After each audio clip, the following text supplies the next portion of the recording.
Renungan pagi hari ini sangat memberkati kehidupan saya pribadi karena proses demi proses saya mengalami.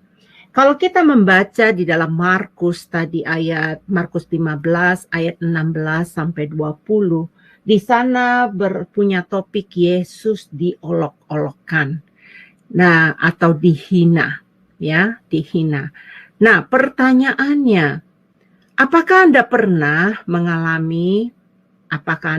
dihina? Apakah Anda pernah mengalami dalam satu titik bahwa Anda tidak berdaya dalam kelemahannya karena tindihan, hinaan itu mencerca Anda bertubi-tubi, ya, diperlakukan tidak baik atau disalah mengerti oleh orang lain. Nah, dipersalahkan juga itu sering mungkin kalian menghadapi, ya. Saya juga pernah mengalami itu, dipersalahkan. Bahkan dipermalukan. Atau pernahkah Anda mengalami bahwa Anda itu direndahkan? Bahkan Anda difitnah. Pasti ada yang mengalami pengalaman ini. Tentunya semua itu sangat menyakitkan hati. Oke ya, sebelum kita lanjut nonton videonya, jangan lupa untuk share, like, dan juga isi komen di bawah ini. Dan jangan lupa juga untuk subscribe, kemudian nyalakan lonceng notifikasinya agar kamu bisa lihat video-video terbaru dari Sema Adonai Apologetic. Tuhan Yesus memberkati. Nah, kemudian, tahukah yang harus kita pahami dalam hal ini? Apakah kita pernah membayangkan betapa kejamnya penghinaan yang diterima oleh Yesus Kristus, Tuhan kita? Dia dipermalukan dengan hukuman yang sama dengan si penjahat besar. Coba bayangkan, dia yang tidak salah dipersalahkan. Bahkan dia dipermalukan dengan hukuman yang sama dengan penjahat besar itu. Bahkan dia digantung di atas kayu salib. Nah, kalau orang Yahudi itu kalau digantung di kayu salib itu tuh suatu penghinaan yang luar biasa itu, ya. Nah, bayangkan kepadanya dipakaikan apa? Kalau kita baca tadi di ayat itu, di ayat 17, ya. Mereka mengenakan jubah ungu kepadanya. Nah, di sini teman-teman, saudara-saudaraku yang terkasih, ya. Mereka itu mengenakan jubah ungu kepada dia. Jubah kebesaran. Apa yang terjadi? Tuhan kita itu dijadikan bahan ketawaan. Tuhan Yesus tuh hanya mengenakan sebentar saja jubah kebesaran dan jubah itu langsung dicopot. Bahkan parahnya jubah itu dicapik-capikkan, direbut, ya. Sehingga Tuhan kita ditelanjangkan dan ini adalah pelecehan seksual yang sangat dahsyat. Tuhan Yesus dimahkotai dengan bukan mahkota yang bertatakan emas, permata gitu. Melainkan dibuat dari duri yang tajam. Tujuannya untuk apa? Tujuannya untuk menyakiti Tuhan kita. Tuhan Yesus diludahi, dipukul, dicambuk, dipermalukan sangat kejam dibandingkan binatang. Bahkan ia diminta untuk membuktikan keilahiannya dengan menyelamatkan dirinya sendiri. Tragis nggak ini, saudara-saudara? Tragis kan? Namun apa yang Tuhan Yesus lakukan? Tuhan Yesus mengampuni mereka semua. Ia tidak membalasnya sama sekali, melainkan menyerahkan semua kepada Allah yang menghakimi dengan adil. Kalau kita membaca firman Tuhan di dalam 1 Petrus 2 ayat 23, di situ dikatakan, ketika ia dicaci maki, ia tidak membalas dengan mencaci maki. Ketika ia menderita, ia tidak mengancam, tetapi ia menyerahkannya kepada Dia yang menghakimi dengan adil. Jadi apapun yang kita lakukan, saudara-saudara, apapun yang kita terima, perlakuan orang yang tidak benar, ingat pembalasan itu bagiannya Allah kita, bagiannya Bapa kita. Nah, menurut pengalaman pribadi saya, jujur, saya katakan ini tidak mudah mengalami proses ini. Menangani masalah, menghadapi luka hati akibat penghinaan, fitnahan. Mungkin penderitaan yang kita alami bukan saja dari sisi emosional, ya. Bukan menjadi emosional yang semata, saudara-saudaraku. Gimana kalau sampai ada cacat fisik yang kita alami, kita dilukain?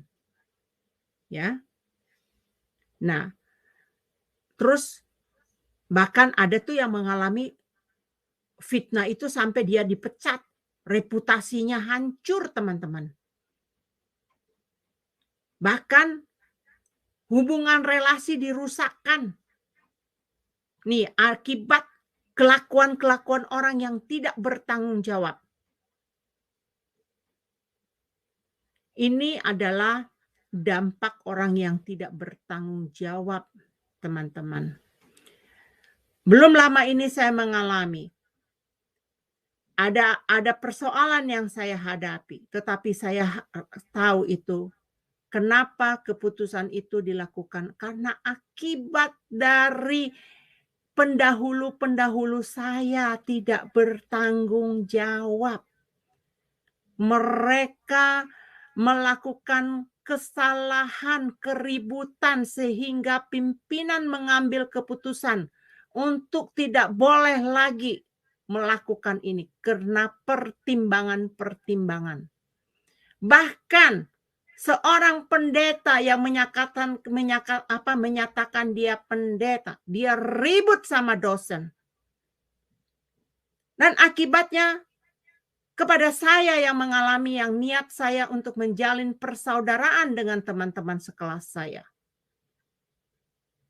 Nah, itu akibat seseorang, beberapa orang yang tidak mengerti bagaimana kita harus menghadapi kehidupan ini. Percayalah, Tuhan Yesus sungguh mengerti apa yang kita alami, apa yang kita deritai, sebab Ia pernah mengalami semuanya ini.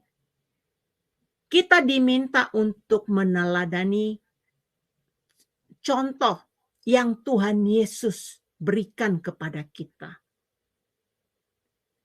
Baiknya kita mau dipulihkan, ya teman-teman, saudara-saudaraku, dibentuk dari hinaan, fitnaan, ketidakadilan. Perlu kita membuat keputusan untuk mengampuni orang yang menghina kita. Baiklah sikap kita serahkan kepada Bapa yang memiliki hak untuk mengadilinya. Nah, hati-hati akan penyakit yang namanya egosentris. Karena penyakit ini akan mempertahankan harga diri yang akan menghambat kita itu hidup serupa seperti Kristus.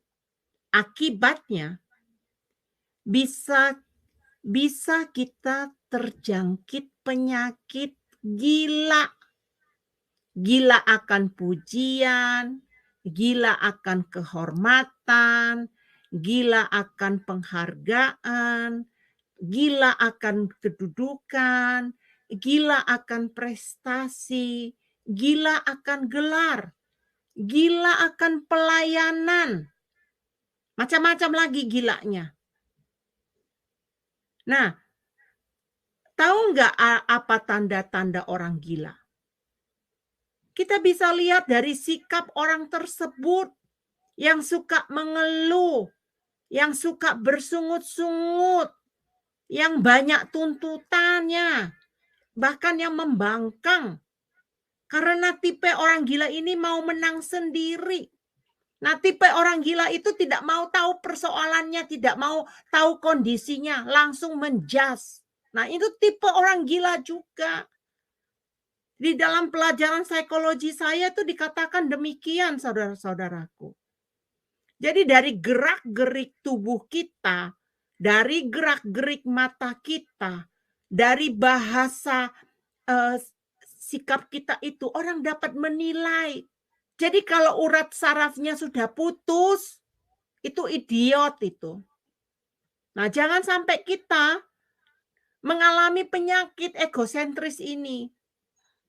Waktu kita menghadapi ketidakadilan, apa sikap kita? Kita harus merespon, tidak membalas kejahatan dengan kejahatan. Perhatikan, Tuhan Yesus mendoakan, ampunilah mereka atas kesalahan mereka. Nah, ada satu ayat, teman-teman, yang sangat-sangat memberkati hidup saya, terdapat di dalam Amsal, di Amsal 16 ayat 32. Ini saya belajar dan diproses lama sekali di dalam hal ini. Di dalam Amsal 16 ayat 32, orang yang sabar melebihi seorang pahlawan. Orang yang menguasai dirinya melebihi orang yang merebut kota. Apakah kita sudah menjadi pahlawan atas diri kita sendiri? Apakah kita mau menjadi pahlawan yang bisa memenangkan kota, memenangkan sekeliling kita? Lihat yang kita baca hari ini. Yesus yang tidak bersalah mereka olok-olokkan, mereka permainkan, mereka menghina dia. Nah, apa sikap kita?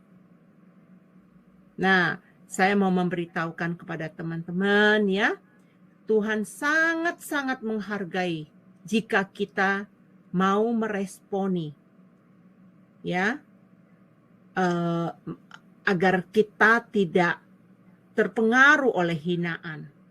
Tetapi mari kita mengikuti teladannya. Karena teladan Yesus itu sangat dituntut bagi kita.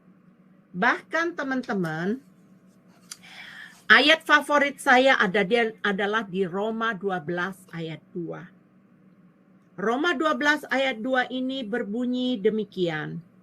Janganlah kamu menjadi serupa dengan dunia ini, tetapi berubahlah oleh pembaruan budimu, sehingga kamu dapat membedakan manakah kehendak Allah, apa yang baik, yang berkenan kepada Allah, dan yang sempurna. Demikianlah renungan dari saya. Semoga renungan ini bisa kita renungkan kembali agar kita jangan terjangkit dengan penyakit egosentris itu.